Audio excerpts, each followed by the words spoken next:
Hi friends, నేనైతే ఈరోజు Sunday కదండి షాపింగ్కి వెళ్ళా. షాపింగ్ మధ్యలో నాకు బర్మా బజార్ కనిపిస్తే అందులో ఏముందా అని చూడడానికే వెళ్ళిందని ఊరుకుంటానా. నాకు అక్కడ ఈ ఆయిల్ది భలే నచ్చిందండి, తీసుకున్నా.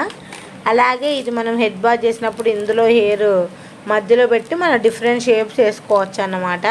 ఇది కూడా తీసుకున్నా. ఫైనల్గా నేను లంచ్ బాక్స్ కూడా కొనుక్కున్నానండి. ఈ లంచ్ బాక్స్ వచ్చేసరికి నాకు 190 రూపీస్ పడిందన్నమాట.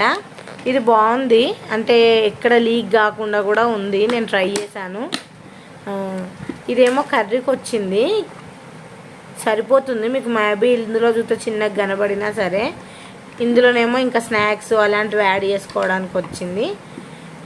మ్యాక్సిమం ఇందులో రైస్ చాలా పెట్టుకోవచ్చు అండి. రైస్ నేనైతే ఇది నా కోసమే తీసుకున్నా బేసిక్గా, అంటే పెద్దవాళ్ళకు యూజ్ అయ్యేలాగా కూడా ఉంది, పిల్లలకైనా పెద్దవాళ్ళకైనా. మీ దగ్గర బర్మా బజార్ షాప్స్ ఏమైనా ఉంటే ఒకసారి వెళ్ళి చూడండి, మ్యాక్సిమం చాలా యూజ్ అవుతుంది. నెక్స్ట్ స్కూల్స్ స్టార్ట్ కదా అండి, పిల్లలకు కూడా చాలా బాగా పనిచేస్తుంది. నేను ఇది ఇప్పుడు ఒకసారి కింద ఎత్తేసినా కూడా ప్లాస్టిక్ కాకుండా స్టీల్ కాకుండా ఉంది, బాగుంది, బ్రోకెన్ కావట్లేదు. ఒకసారి ట్రై చేయండి.